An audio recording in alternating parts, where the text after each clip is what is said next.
In Ghoul RE, a new Quinkwe called the Fueguchi 1 can assist you in permanently eliminating bosses and ghouls. Because it requires a quest to obtain, this weapon falls under the category of mythical rarity. Finding the Fueguchi 1 blueprint is difficult, but it is worth it because of its incredible damage output. In summary, if you wish to represent the Commission of Counter Ghoul, CCG Association with pride, you need to get this mythical Quinkwe as soon as possible. How to obtain and craft the Fueguchi 1 blueprint in this game is explained in this guide. Additionally, for a brief synopsis of this, Quinkwe's movesets stick around until the end.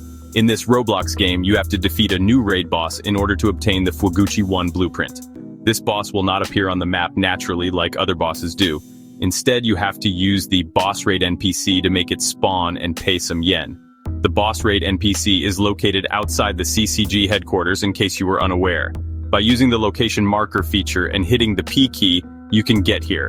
Locate the boss raid NPC resting on a wall facing the bridge as soon as you get close to the CCG headquarters. You have to pay 5,000 yen to spawn the Kuzan boss after you interact with her. You will be teleported to the boss area in the 20th ward once you have paid the specified amount.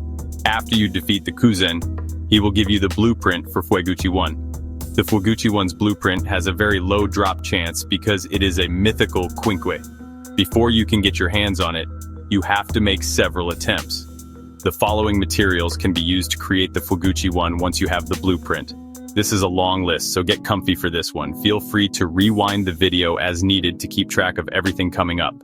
7 Deformed Kakuhu, obtained from the Noro raid boss. 8 Refined Bikaku fragments, obtained after defeating bosses and raid bosses.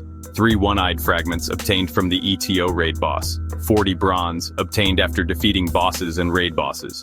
15 Kakuja fragments can be crafted using 5 Bikaku fragments, 5 Ukaku fragments, 5 Kukaku fragments, and 5 Rinkaku fragments.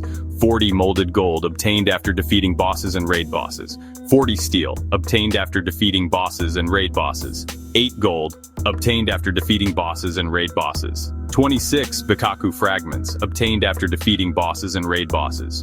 40 Molded Steel, obtained after defeating bosses and raid bosses. The Fueguchi 1. Quinkwe is simple to make at the crafting bench with the materials listed here. Additionally, the crafting bench is located on the second floor of the lab at CCG headquarters. Once the Fueguchi 1 is equipped, you can perform the following moves. Critical move. Enables the user to throw the opponent and use the Quinkwe to slam them to the ground. Scratched. Deals enormous damage by enabling the user to envelop the opponent in their Quinkwe and discard them. Sent. Enables the user to sprint forward and give the opponent a roundhouse kick before quickly slashing them with their Quinkwe. Following this sequence, more damage will be dealt when the user impales the opponent with their Quinkwe. Desire. Gives the user the ability to stab and draw in the opponent. Thanks for watching. Be sure to like, share, comment, subscribe, and don't forget to turn that notification bell on to get all future updates.